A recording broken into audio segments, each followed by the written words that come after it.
Let's get real a minute. Does your dining room ever become a dumping ground? Mine has. I moved my shop recently, and I also have some projects going on, so everything ended up here. Perfect timing to join the Dining Room on a Dime challenge, hosted by Crystal from Crafty Creech DIYs and Furniture Flips, and co-hosted by Maria from Reinvented by Maria.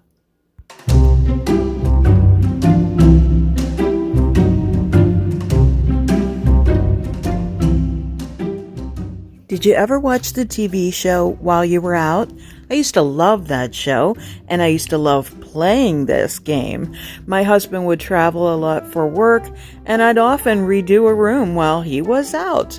So he doesn't travel as much now, but he is away for the weekend, so again, this is just a perfect time. He also doesn't like stinky smells, like the stripper, etc. I love my dining room. I have a collection of Hull pottery. I recently had someone comment on one of my videos that they loved my dining room, so thank you. I do too. And here's some old linen I found when I was cleaning out the shop. It was new in the box. But I'd rather get this table up to speed, so here's the real truth. So far, doesn't look too bad. Not so bad. Let's keep going. Oh, not sure what that is. And I think that was just a wet mark, but you can see in the light, there's all kinds of rings, like water rings, and just things that have marked the table. There's a good example of a water ring. You can see the chandelier in the reflection, but that's all we want to see. So good old Walmart to the rescue. I have to work today, so I ordered for delivery. So I got a drop cloth. It's a pack of 3, so I want to make sure that I don't get stripper on anything or stain. And Jell-O, because I was out of Jell-O. A putty knife, a plastic putty knife that helped me scrape the finish off. I also ordered this paint and rust stripper. It goes on your drill, and we'll see how that works. I've seen people use that before. I got citrus strip mainly because it has that citrus scent and it doesn't smell too bad. I will be able to open the window for sure. And then also I got the clean strip odorless mineral spirits, which helps to neutralize the stripper. And then I got a pack of the Quad Zero Superfine Steel Wool to get rid of all the residue from that. So taking a closer look in the light, you can see there's some pretty bad damage.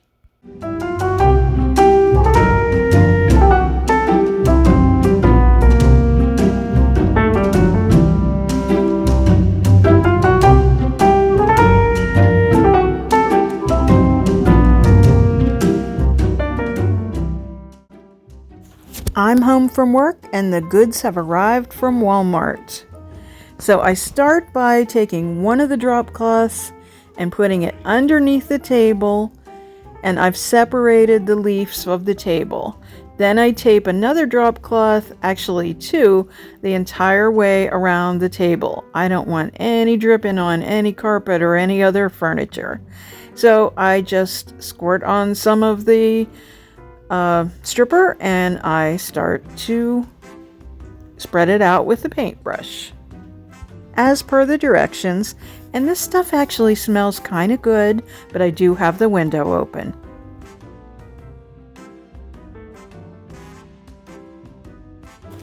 After it sat a good half hour, I used a plastic scraper and began to scrape all that gunk off of the tabletop.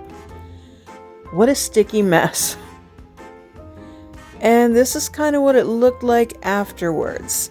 I can see that I didn't get all of those spots, but I'm going to proceed with the stripper or the mineral spirits and see if we get any more of it off.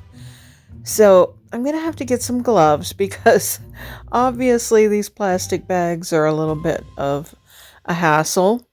But I'm using the steel wool with the mineral spirits, and it does cut down a little bit on that gunk. It neutralizes the stripper.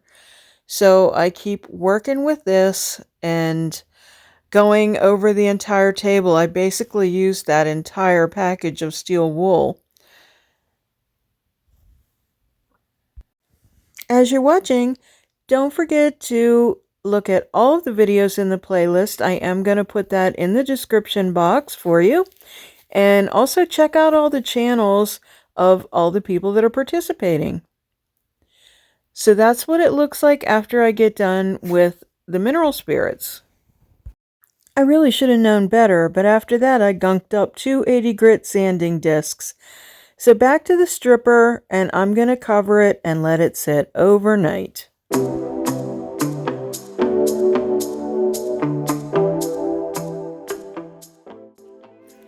Now it's time to peel some of that plastic back and see if it did its job. And I have proper gloves on now, you notice. I made an early trip to Lowe's this morning and picked up the rest of the supplies that I needed. So let's see. Oh, that's much better. I can tell it's been working. The stripper has been working. So I get out. I bought a new little scraper. I know Christina loves this scraper. She always talks about it. And I saw one and I thought, I'm going to get that one.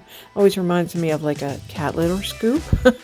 But it is good because it's nice and firm. It has a like beveled edge so you can scrape with it as well. Plus it holds a lot of gunk. So, yeah, so around the edges, the gunk is kind of harder to remove. Towards the middle, I don't know whether I was just like a little less generous with the stripper around the edges because I was afraid of it, making a mess. That's possible, but I did try to get as much of a concentration there as I could. So I continue to work and try to scrape anything that's at all gummy off before I neutralize it and go with the sandpaper again.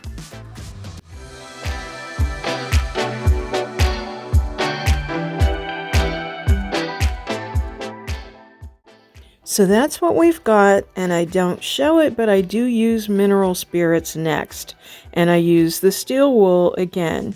And I'm able to kind of scrub away some areas too that are gunky a little bit with still some remaining. So I get started with the sandpaper and I do gunk up the first one. But I have a whole pack of 80s that I'm going to work my way through. Because next I go to a 120 after I use the 80s. I keep the progression going, next with a 150, then a 180, and then finally the 220.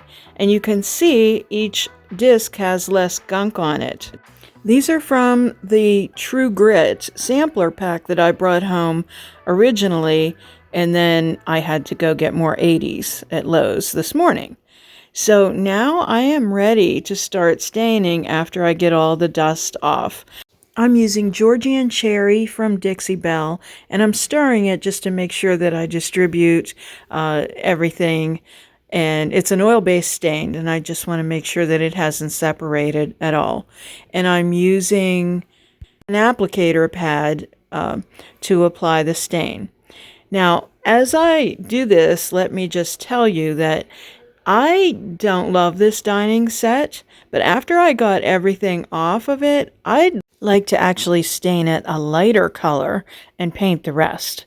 But my husband and I go back and forth about that all the time, but he loves his cherry dining set, and I'll admit I'm kind of loving the way the stain is going on, and it looks really pretty. So if I have to have a cherry, at least I'm just happy that it's being revived, and I'm I was intimidated by this. I do other people's furniture all the time, but I don't know, maybe I was worried about my husband because he really loves this dining set. So over the years, it's just gotten, the finish has just gotten destroyed. So the rest of it's in beautiful shape.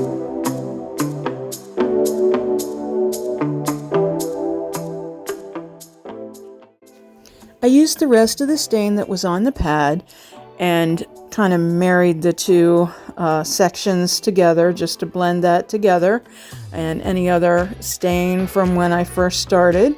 And then I flipped the pad over just to kind of wipe back any excess stain.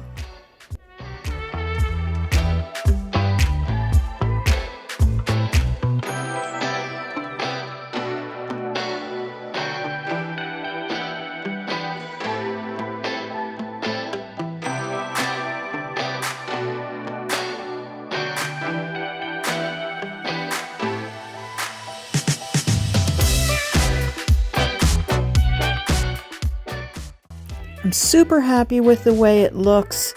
I'll probably run a finishing pad over it and then decide if it needs another coat. Back home from work, and I look at it, and my husband's home as well. He approves of what's been done so far, and he's now part of the planning committee. And we decide it needs another coat of stain.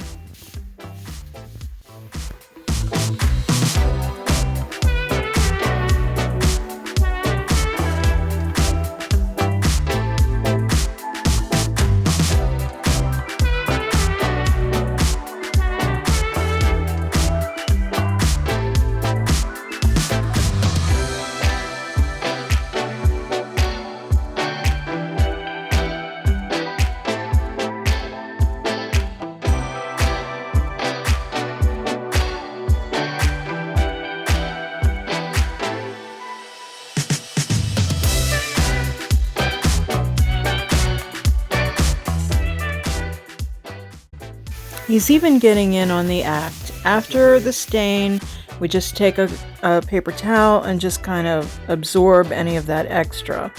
So after that dries, now it's time for the Minwax Polycrylic. This is a high gloss finish, or at least we hope it'll be a high gloss finish. And I'm pouring some out into a paper plate, and I'll be using a foam brush to apply it.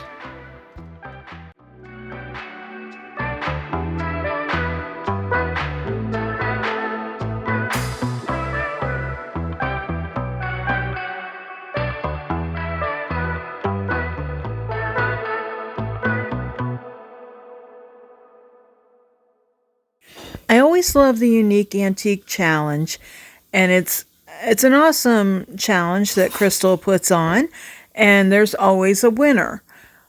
Trust me when I tell you, I didn't enter this time to be a winner. I entered just because I wanted to be in the challenge, and after my big move, I wanted to feel normal just to create a video, and this was rather timely with me needing to get the dining room table done. Lots of times I work on deadlines, so I procrastinated this project for a long time, and then this challenge was the impetus I needed to get it done. So highly unprecedented for a challenge video, I'm actually going to make this a two-part. I just can't get it done in time to get the video up for the challenge and to have it completely finished. There's other things that I want to accomplish in the dining room as well, so I'll show you the full Monty in part 2. How does that sound? I would like to thank you so much for watching today, and if you like this video, give it a thumbs up and share it with your friends. Don't forget to subscribe and hit the notification bell so you don't miss anything. Find us on social media at Statement Designs. Stay well.